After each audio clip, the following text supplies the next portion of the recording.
दत्तला start का हाँ दादा प्ररा मेरो डेर कट मजा आए बर्बाद कलिम दि सारा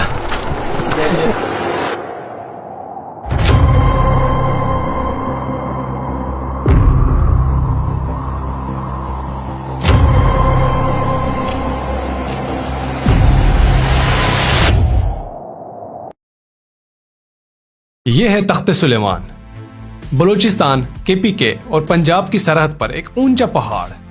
तारीख के मुताबिक हजरत सुलेमान अलैहिस्सलाम ने यहाँ पर आकर कुछ टाइम गुजारा था। इसके अलावा लोकल जबान में इसको कैसे घर कहा जाता है, यानी केस का पहाड़ भी कहा जाता है। पश्तून कौम के बाप कैस अब्दुल रशीद की कब्र मुबारक भी यहाँ पर मौजूद है। कैस अब्दुल रशीद की तारीख आप गूगल पे भी पढ़ सकते हैं, यूट्यूब से भी देख सकते हैं। मैं सिर्फ आपको यहाँ तक का सफर बताऊंगा।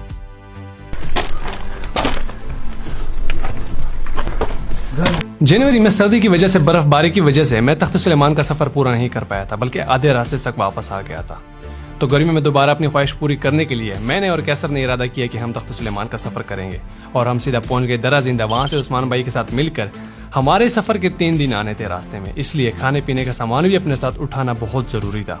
सामान लेकर हमने रागासर गाँव की तरफ सफर शुरू किया, और रागासर गाँव से तकरीबन 3 किलोमीटर आगे गाड़ी से उतरकर पैदल ट्रैकिंग शुरू हो जाती।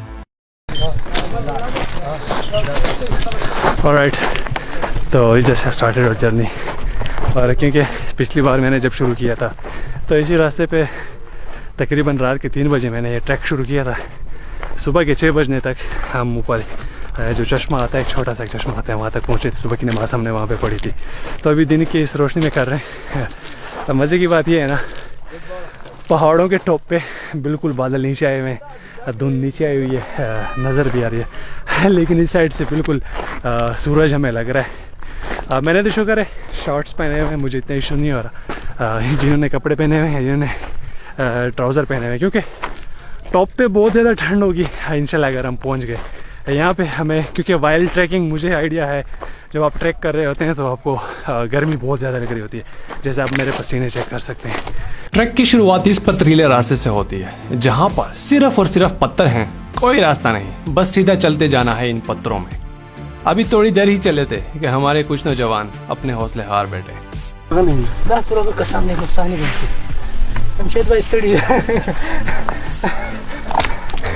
जवानों से याद आया, आपको तारुफ करवाता हूँ मेरे इस सफर के कुछ दोस्तों की। ये हैं हमारे DIG साहब, जो हमेशा 5 मिनट बाद थक जाते थे और यही कहते हैं बर्बाद कलिम दि सारा। और ये हैं हमारे जाहिद भाई, बहुत अच्छे शेफ थे, खाना बनाते थे, लेकिन जब खुद थकते थे तो दूसरों की थकावट का बहाना बनाकर जगह जगह स्टॉप करते थे।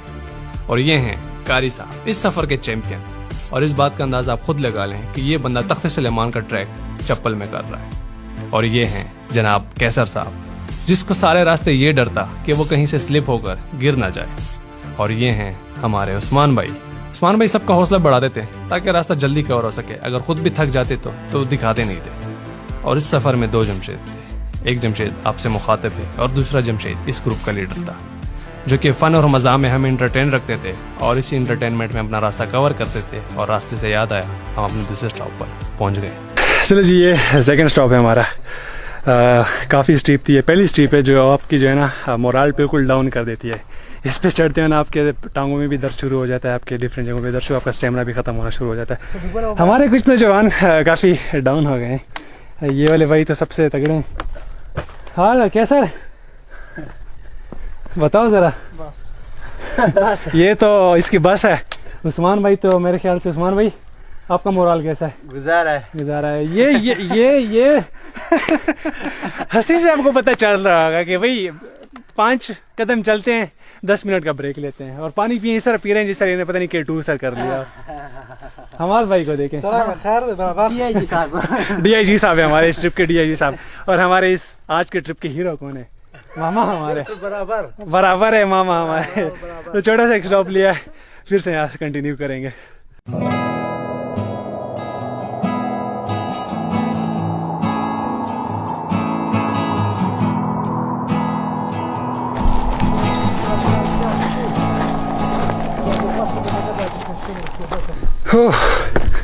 तो तीसरे स्टॉप पर आ गए हैं। तकरीबन बहुत सारी स्टीप पर आ गए हैं, काफ़ी स्टीप पे। और यहाँ पे थोड़ा सा एक ब्रेक लेंगे पानी का। बाकी जो हमारे 2 सिपाही थे वो तो अभी तक नज़र नहीं आ रहे, गायब हो चुके हैं, तो उनका भी इंतज़ार किया जा रहा है। साथ में यहाँ पे चश्मे का पानी भी होता है, चश्मे का पानी भी पिएंगे और पीछे जगह वहाँ पे थोड़ा सा रेस्ट करेंगे। और ये देखें, ये सिपाही बड़ा ख़राब हो रहा है, इसलिए ये पानी भी पीने लगे, पाँव भी धोने लगे ताकि ये बिल्कुल फ्रेश हो जाए, इसका इंजन बिल्कुल काम करने लग जाए। और देखें इतने हाइट पर आ गए हैं, आप क्लाउड्स चेक कर सकते हैं। बस क्लाउड्स हम पैरेलल हैं एक दूसरे के। यहाँ पे स्टॉप लेके शुरू करेंगे। आ गए, चलो जवानों की आवाज़ें भी आने लगी है।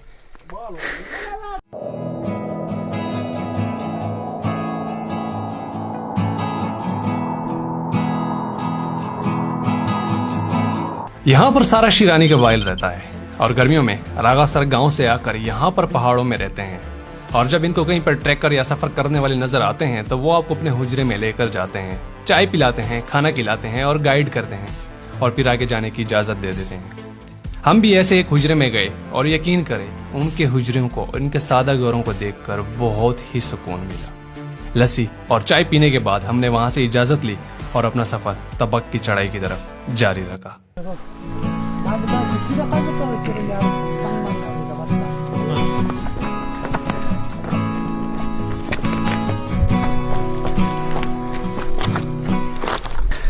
ऑलराइट, अभी आ गए हैं तख्ते सुलेमान ट्रैक के सबसे मुश्किल मरहले पे। ये बैकग्राउंड में जो पहाड़ी आपको नज़र आ रही है इसका नाम है तबक, और मेरे ख्याल से पूरे ट्रैक में सबसे मुश्किल और सबसे ख़तरनाक जगह यही है। यहाँ पे एक साइन भी लगा हुआ है, इसी जगह पे एक खातून भी गिरी थी, उसके साथ एक बच्चा भी था, दोनों की डेथ यहाँ पर हो चुकी थी। क्योंकि पाँव रखने की जगह बहुत छोटी है, बड़े ख्याल के साथ पाँव रखना पड़ता है। अगर आपके पास वेट होता है फिर तो बहुत ही एहतियात के साथ करना पड़ता है। तो अभी ज़रा सा रेस्ट रह रहे हैं, इसको क्रॉस करेंगे तो एटलीस्ट हमारी जो है ना एक्साइटमेंट लेवल थोड़ी सी बढ़ जाएगी, क्योंकि ये सबसे मुश्किल स्ट्रीप है। आई होप सो हम जल्दी कर लेते हैं। तबक की चढ़ाई इंतहाई खतरनाक है, इसलिए मैं आपको मशवरा दूंगा कि इस पर शॉर्टकट लेने की बिल्कुल भी जरूरत नहीं है। जो ट्रैक है इसी पर चलें, सिर्फ एक पाँव रखने की जगह है, लिहाजा अगर 10 मिनट लगते हैं तो उसके बजाय आप 20 मिनट लगाएं, लेकिन आराम से चलें। यहाँ पर एक गलत कदम आपको बहुत बड़ा नुकसान पहुंचा सकती है।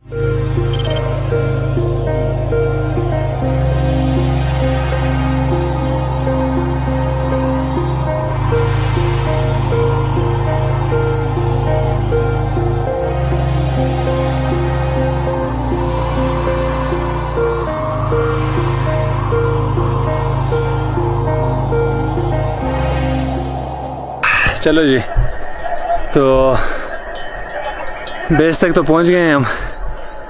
पीछे जो आपको सिर्फ बादल नज़र आ रहे हैं, ये एक चीज़ तख्ते सुलेमान यहाँ पे नज़र आ रहा है। ये जो तबूक था ना, ये वाली पहाड़ी आपको जो है ना स्टेमिना बिल्कुल डाउन कर देती है।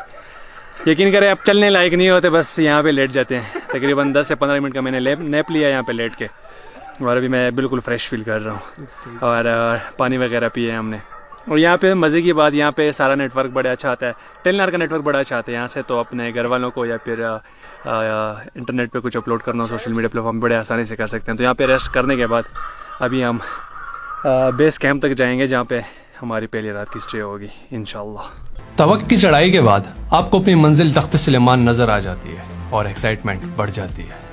और फिर यहाँ से पुंगा गांव तक जाना होता है, जो कि तख्ते सुलेमान का बेस कैंप है। और तबक से वहां तक मजीद 3 घंटों का सफर होता है। और हमारे ऊपर बारिश भी शुरू हो गई थी और यहाँ पर जंगली जानवर बहुत ज्यादा हैं, इसलिए हमने अंधेरा होने से पहले पहुंचना भी था। इसलिए हमने बारिश में अपना सफर जारी रखा और अल्लाह ताला की शुक्र से अंधेरा होने से पहले हम पहुंच गए।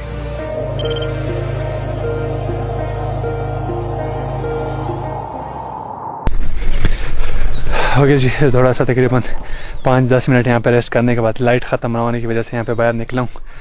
ये हमारा उजरा, ये नाइट स्टे हमारे यहाँ पे रहेगी। और ये टॉप आप देख सकते हैं, ये तख्त है। कल सुबह हमने तकरीबन मज़ीद 6 से 8 घंटे ट्रैक करना है और काफ़ी ठंड की हालत है, यकीन कभी बर्दाश्त नहीं हो रही। मैं तो मज़े से शॉर्ट्स पहन कर आ गया था, मैंने कहा रास्ते में बड़ा रिलैक्स रहूँगा। एक तो बारिश ने ख़राब कर दिया, एक तो यहाँ पे एल्टीट्यूड इतनी ज़्यादा है कि शदीद किस्म की ठंड है जो बर्दाश्त नहीं हो रही। तो बस अभी बैठते हैं आग में खाना खा के। मेरा तो फ़ौरन मूड है 6-7 बजे 8 बजे सो जाने का, फिर सुबह जल्दी उठने का।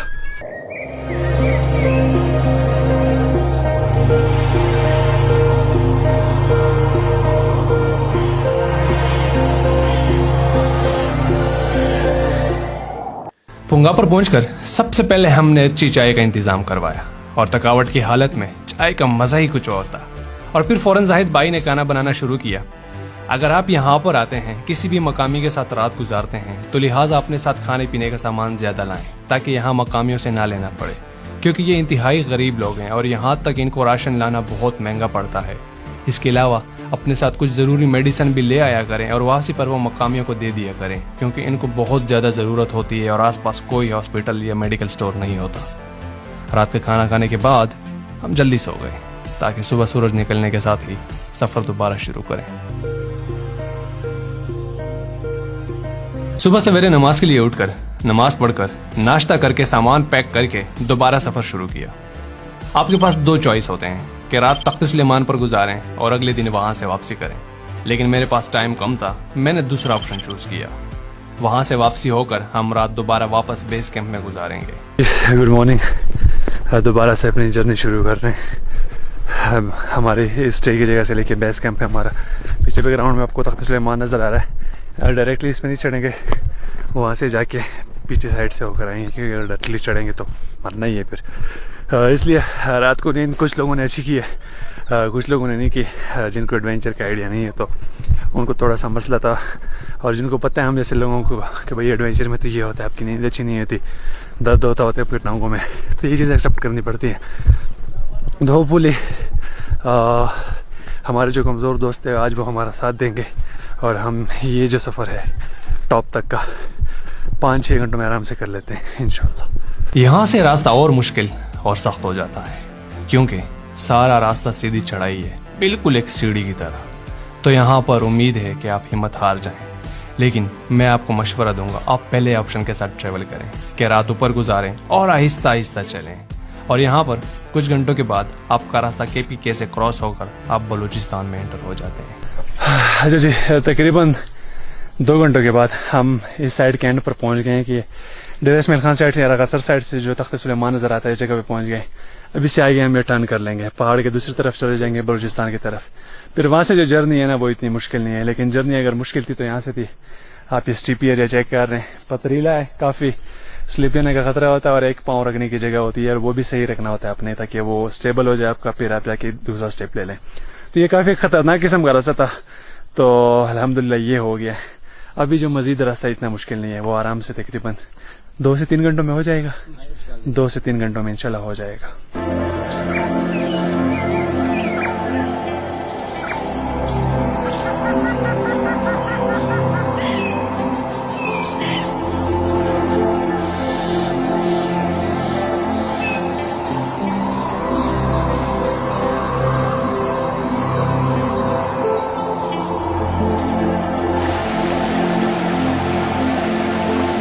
अच्छा, तो अभी हम इस मोड़ पे पहुंच गए हैं कि उस साइड पे हमारा बलूचिस्तान है, इस साइड पे हमारा जो है ना KPK का साइड रह गया।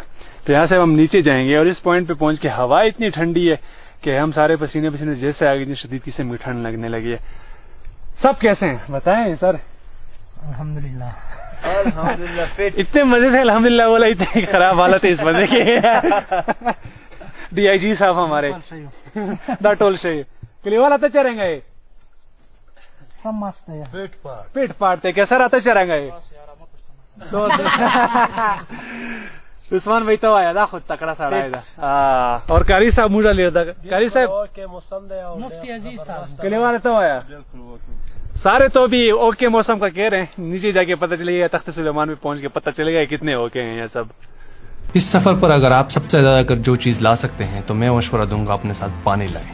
जैसे हम बलूचिस्तान साइड पर एंटर हुए तो कोई पानी नहीं मिल रहा था, सिवाय एक छोटा तालाब के जिसमें पुराना बारिश का पानी ठहरा था, लेकिन ये काफी खराब पानी था। इसमें बकरियों के पेशाब का जायका था, लेकिन मजबूरी की हालत में जिंदा रहने के लिए हमने इसी पानी को उठाया और इसको भी पीते रहे और सरवाइव करते रहे।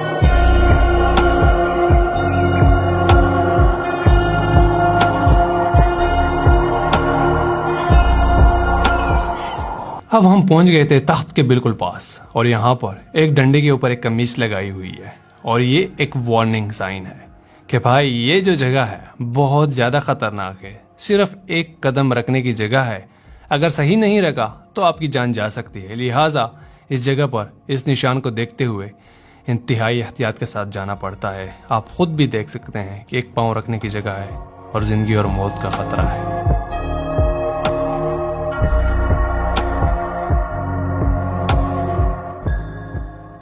इस जगह को क्रॉस करने के बाद सब इंतहाई थक गए थे, लिहाजा मैंने इनको आराम से आने का बोला और मैंने अपना सफर तेज जारी रखा और 50 मिनट मजीद ट्रैक करने के बाद मैं टॉप पर पहुंच गया।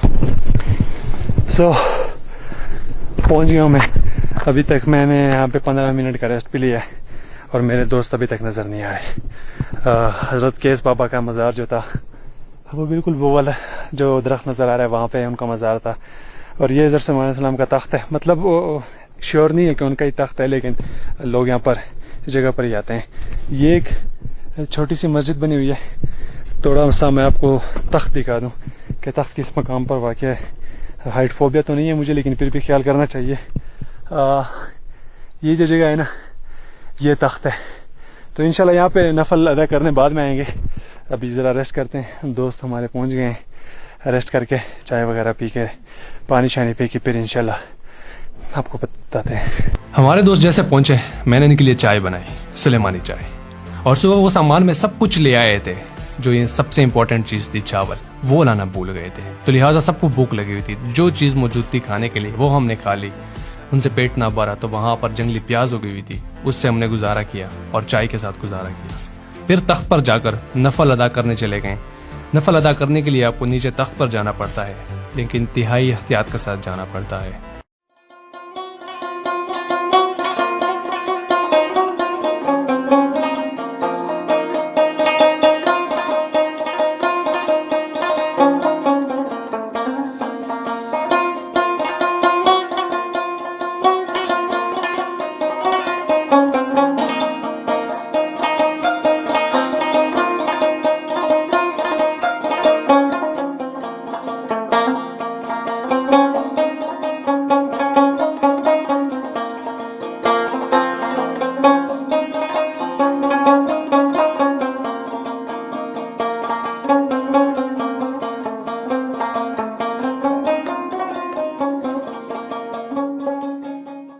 तभी हम आ गए कैस अब्दुल रशीद बाबा के मज़ार पे। तख्त से थोड़ा नीचे है मज़ार पे। वहाँ से आते हुए मैंने एक चीज़ नोट की है कि यहाँ पे जितने भी दरख्त है उस साइड से, जितने भी दरख्त हैं, और स्पेशली इस वाले दरख्त से, ये ऊपर इस चीज़ से मैंने नोट किए कि सारे जो दरख्त है ना ऐसे सीधे नहीं है, इस तरह बोर डाउन किया हुआ है। अब ये अल्लाह की कुदरत हो सकती है या हवा की प्रेशर हो सकती है या कोई करिश्मा हो सकता है कि सारे जो दरख्त हैं ना उनका जो वो है ना थोड़े से ऐसे कब्र की तरफ, कैसे अब्दुल रशीद बाबा की कब्र की तरफ ऐसे डाउन है। अब मुझे नहीं पता ये कोई कुदरती चीज़ हो सकती है, हवा से हो सकती है, लेकिन मुझे ये चीज़ बड़ी हैरानकुल लगी कि जहाँ पे हज़रत केस बाबा का कब्र है उसकी तरफ ही सारे दरख्तों का रुख है। केस बाबा के मज़ार पर दुआ मांगने के बाद हम वापस बेस कैंप की तरफ आ गए और यहाँ पर रात गुजारी और अगली सुबह वापस पहुँचे। जहाँ हमें गाड़ी ने ड्रॉप किया था वहाँ से दोबारा पिक किया और वहीं से हमने तख्त सुलेमान को खुदा हाफिज बोल दिया। और आखिर में जाहिद भाई और उस्मान भाई को मैं बहुत ज़्यादा शुक्रिया अदा करता हूँ कि उन्होंने इस पूरे सफ़र को अरेंज किया और बहुत ज़्यादा मेहमान नवाजी की। वाकई शेरानी कबाइल की मेहमान नवाजी की कोई मिसाल नहीं। तो चलते हैं, फिर मिलते हैं एक नई वीडियो के साथ। तब तक के लिए खुदा हाफिज। Good right.